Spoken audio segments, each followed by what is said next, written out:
Hi friends, ಎಲ್ಲರಿಗೂ ನಮಸ್ಕಾರ. ಮತ್ತೊಂದು ವಿಡಿಯೋಕ್ಕೆ ನಿಮಗೆಲ್ಲರಿಗೂ ಸುಸ್ವಾಗತ. ನೋಡಿ, ಇದು ಧರ್ಮಸ್ಥಳದ ಒಂದು ಅದ್ಭುತವಾದ ಸ್ಥಳ. ಇದು ತುಂಬ ಚೆನ್ನಾಗಿದೆ. ನೋಡಿ, ಧರ್ಮಸ್ಥಳದ ದೇವರ ಒಂದು ದೇವಸ್ಥಾನ. ಎಷ್ಟು ಪ್ರಶಾಂತವಾದ ವಾತಾವರಣ. ಈ ವಾತಾವರಣದಲ್ಲಿ ನಾನು ವಿಡಿಯೋ ಮಾಡಿ, ಮಳೆ ಇದೆ, ಹಾಗಾಗಿ ನೋಡಿ, ದೇವಸ್ಥಾನ ಪಕ್ಕದಲ್ಲೇ ಒಂದು ಸುಂದರವಾದ ತಂಪಾದ ವಾತಾವರಣದಲ್ಲಿ ಅದ್ಭುತವಾದ ಉದ್ಯಾನವನ ಇದೆ. ಅದಕ್ಕೆ ಹೆಸರು ಕೂಡ ಇಟ್ಟಿದ್ದಾರೆ. ಅದರ ಹೆಸರು ಲಲಿತೋದ್ಯಾನ ಅಂತ. ಒಂದು ಅದ್ಭುತವಾದ ಈ ಸುಂದರವಾದ ಉದ್ಯಾನವನ ಇದೆ. ತುಂಬ ಚೆನ್ನಾಗಿದೆ. ಇದು ಮ್ಯೂಸಿಯಂ ಥರ ಕೂಡ ಇದೆ. ಒಳಗಡೆ ಎಲ್ಲ ಫಿಶ್ ಎಲ್ಲ ಇದೆ, ವಿವಿಧ ರೀತಿಯ ಫಿಶ್ ಎಲ್ಲ ಇದೆ. ನೋಡಿ, ಕೃಷ್ಣ ರಾಧೆ ಒಂದು ಅದ್ಭುತವಾದ ವಿಗ್ರಹ ಇಟ್ಟಿದ್ದಾರೆ. ಹಾಗೆ ತೋರಿಸ್ತೀನಿ ಒಳಗೆಲ್ಲ ಏನೆಲ್ಲ ವಿಗ್ರಹಗಳೆಲ್ಲ ಇದ್ದಾವೆ, ಇವೆಲ್ಲ ನಿಮಗೆ ತೋರಿಸ್ತೀನಿ. ಬನ್ನಿ ನೋಡೋಣ. ನೋಡಿ, ಇಲ್ಲಿ ಪರಮೇಶ್ವರರು ಇರುವಂಥ ಒಂದು ಅದ್ಭುತವಾದ ಈ ಒಂದು ಕಾರಂಜಿಯ ಜಾಗ ಇದೆ. ಸಾಯಂಕಾಲ ಇಲ್ಲೆಲ್ಲ ಲೈಟಿಂಗ್ಸ್ ಎಲ್ಲ ಬಿಟ್ಟು ತುಂಬ ಅದ್ಭುತವಾಗಿ ಕಾರಂಜಿ ಥರ ಕಾಣುತ್ತೆ. ತುಂಬ ಚೆನ್ನಾಗಿರುತ್ತೆ. ಇದೆಲ್ಲ ನೋಡ್ಬೋದು. ಪ್ರಶಾಂತ ವಾತಾವರಣದಲ್ಲಿ ಈ ಒಂದು ಉದ್ಯಾನವನದ ರೀತಿ ಹಾಗೂ ಸಂಗ್ರಹಾಲಯ ರೀತಿ ಇದೆ. ಈ ಒಂದು ಜಾಗಕ್ಕೆ ಬಂದರೆ ತುಂಬ ಚೆನ್ನಾಗಿದೆ. ಒಂದು ಹಳ್ಳಿಯ ಸೊಗಡಿನ ರೀತಿ ಇದೆ. ಹಾಗೆ ಇವೆಲ್ಲ ನೋಡ್ಬೋದು. ತುಂಬ ಚೆನ್ನಾಗಿದೆ. ಇಲ್ಲಿ ಶಾರದಾ ದೇವಿ ಇದೆ. ಅಕ್ಕಪಕ್ಕ 2 ಮಕ್ಕಳು ಕುತ್ಕೊಂಡು ಬರಿತಾ ಇದ್ದಾರೆ. ಆ ಥರ ಇದೆ. ಇದೆಲ್ಲ ನೋಡ್ಬೋದು ಇಲ್ಲಿ. ಈ ಒಂದು ಜಾಗದಲ್ಲಿ ತುಂಬ ಮನಃಶಾಂತಿ, ಪ್ರಶಾಂತವಾದ ವಾತಾವರಣ, ತುಂಬ ಚೆನ್ನಾಗಿದೆ. ಇದೆಲ್ಲ ನಿಮಗೆ ತೋರಿಸ್ತೀನಿ. ನೋಡಿ, ಒಂದು ಹಳ್ಳಿ ಸೊಗಡಿನ ಒಬ್ಬ ರೈತರು ಕುತ್ತುವ ರೀತಿ ಕಾಣುತ್ತೆ. ತುಂಬ ಚೆನ್ನಾಗಿದೆ. ಇಲ್ಲಿ ಬಂದು ನಮ್ಮ ಮನಃಶಾಂತಿಯನ್ನು ಕಂಗೊಳಿಸುವಂತಹ ಈ ಒಂದು ಜಾಗ. ಹಾಗಾಗಿ ಇಲ್ಲಿ ಬಂದು ನಾವೆಲ್ಲ ನೋಡ್ಬೋದು. ನಾನು ಬಂದಿದ್ದು ನನಗೆ ತುಂಬ ತೃಪ್ತಿಯಾಗಿದೆ ಈ ಒಂದು ಜಾಗಕ್ಕೆ. ಹಾಗೆ ನನ್ನ ಒಂದು ವಿಡಿಯೋದಲ್ಲಿ ನನ್ನ ಪುಣ್ಯ ಈ ಒಂದು ಜಾಗ ಎಲ್ಲ ವಿಡಿಯೋ ಮಾಡಿದ್ದು ಅಂತ ನಾನು ಭಾವಿಸ್ಕೊಳ್ತೀನಿ. ಬನ್ನಿ, ಒಂದು ವಿಧವಾದ ಫಿಶ್ಶಿನ ಒಂದು ಜಾಗ, ಸಂಗ್ರಹಾಲಯ ಜಾಗ ಮಾಡಿದ್ದಾರೆ. ಅದು ನಿಮಗೆ ತೋರಿಸ್ತೀನಿ ಎಷ್ಟು ಚೆನ್ನಾಗಿದೆ ಅಂತ. ನಿಮಗೆ ನೋಡಿ, ಥರದ ಫಿಶ್ಶುಗಳೆಲ್ಲ ಇದೆ. ಎಲ್ಲ ನೋಡಿ. ಆ ಒಂದು ಫಿಶ್ಶಿನ ಟ್ಯಾಂಕಿನಲ್ಲಿ ಹೆಸರು ಬರೆದರೆ ಯಾವ ಫಿಶ್ ಅಂತ, ಅವೆಲ್ಲ ನೋಡಿ ಕಣ್ತುಂಬಿಕೊಳ್ಳಿ.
ಒಂದೊಂದು ಫಿಶ್ ನೋಡ್ತಾ ಇದ್ದರೆ ಒಂದು ಅದ್ಭುತವಾದ ಕಣ್ಣುಗಳ ಮಸಳೆಯಂತೆ ರೀತಿ ಕಾಣುವ ಈ ಒಂದು ಫಿಶ್ ನೋಡಿ, ತುಂಬ ಚೆನ್ನಾಗಿದೆ.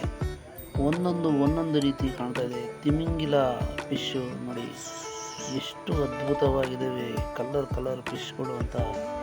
ಇಲ್ಲಿ ಬಂದು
ಇಲ್ಲಿ ಬಗೆ ಬಗೆಯ ಫಿಶ್ಗಳನ್ನು ನಾವೆಲ್ಲ ನೋಡಬಹುದು, ಕಣ್ಮನ ಸೆಳೆಯಕೊಳ್ಳಬಹುದು. ಆ ರೀತಿ ಕಾಣುತ್ತೆ. ಬನ್ನಿ ನನ್ನ ನೋಡೋಣ ಏನೆಲ್ಲ ಇದೆ ಅಂತ. ಒಂದು ಅದ್ಭುತವಾದ ಕೊಳ ಇದೆ, ಅಲ್ಲಿ ವಿಧ ವಿಧದ ಫಿಶ್ಗಳನ್ನು ನೋಡ್ಬೋದು. ಅದು ಕೂಡ ಅಲ್ಲಿ ಕೂಡ ನೋಡಿ, ಇಲ್ಲಿ ತುಂಬ ಅದ್ಭುತವಾಗಿದೆ. ದೊಡ್ಡ ದೊಡ್ಡ ಫಿಶ್ಗಳೆಲ್ಲ ನೋಡ್ಬೋದು. ಇಲ್ಲಿ ಚಿಕ್ಕದು ದೊಡ್ಡದು ಎಲ್ಲ ನೋಡ್ಬೋದು. ಬನ್ನಿ ನೋಡೋಣ ಈ ಒಂದು ಫಿಶ್.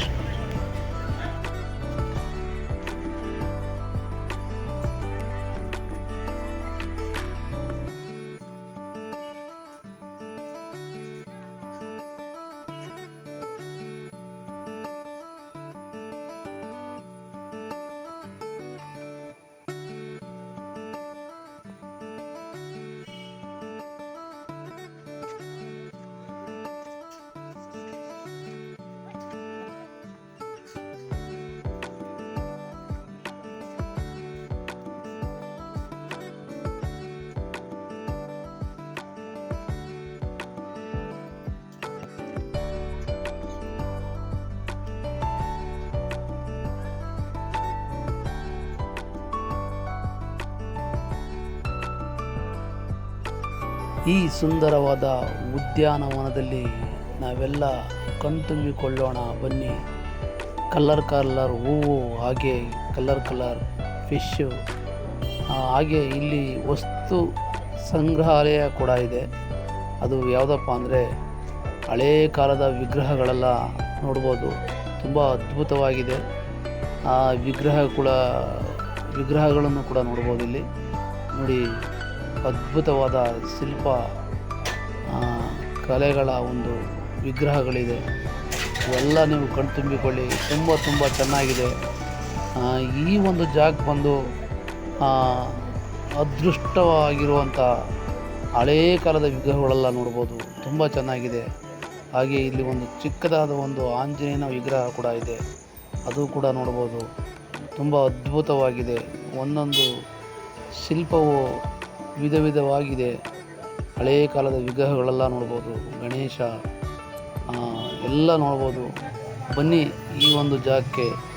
ನಿಮ್ಮ ಮನಸ್ಸನ್ನು ಮನವನ್ನು ತೃಪ್ತಿ ಮಾಡುವಂತೆ ಕಾಣುವ ಈ ಒಂದು ಉದ್ಯಾನವನ ಧರ್ಮಸ್ಥಳದ ಒಂದು ಅದ್ಭುತವಾದ ಶಕ್ತಿಯ ರೀತಿ ಕಾಣುತ್ತದೆ.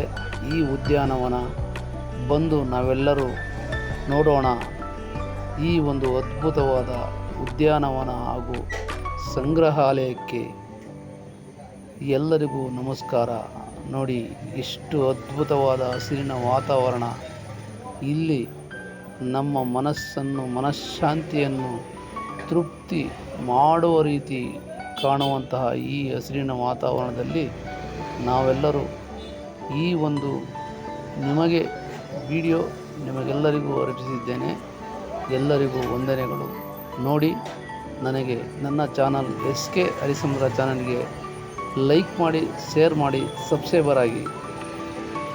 ನೋಡಿ, ಇನ್ನೂ ವಿಧ ವಿಧವಾದ ಬಗೆಯ ಹೂಗಳು, ಮರಗಳು, ಫಿಶ್ಗಳು,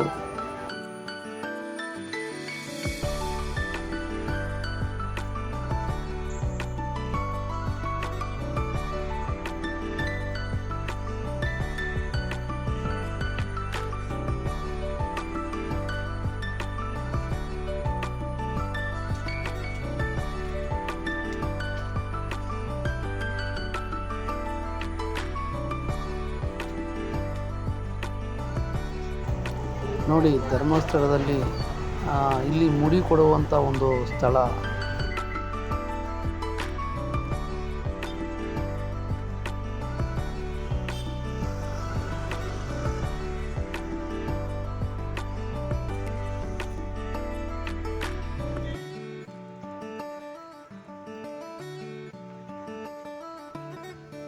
ನೋಡಿ, ಲಾಡ್ಜ್ ಎಲ್ಲ ಇದೆ. ಹಾಗೆ ಎಲ್ಲ ನೋಡ್ಬೋದು. ಲಾಡ್ಜ್ ಅಂದರೆ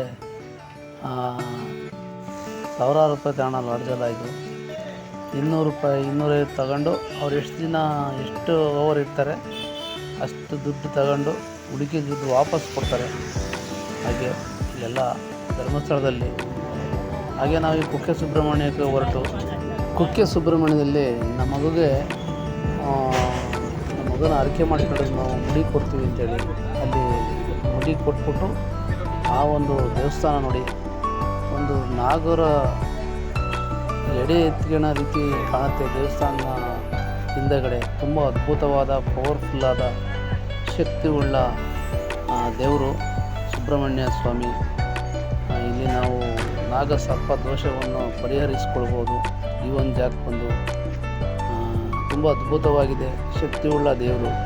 ಇಲ್ಲಿ ಊಟ ಎಲ್ಲ ಮಾಡ್ಕೊಂಡು ನಾವು ಮತ್ತೆ ರಿಟರ್ನು ನಾವು ಧರ್ಮಸ್ಥಳಕ್ಕೆ ಹೊರಟು ಧರ್ಮಸ್ಥಳಕ್ಕೆ ಇಲ್ಲಿ ಮುಗಿಸ್ಕೊಂಡು ಧರ್ಮಸ್ಥಳಕ್ಕೆ ಹೋಗಬಾರ್ದಂತೆ ಅಂತ ಹೇಳ್ತಾರೆ.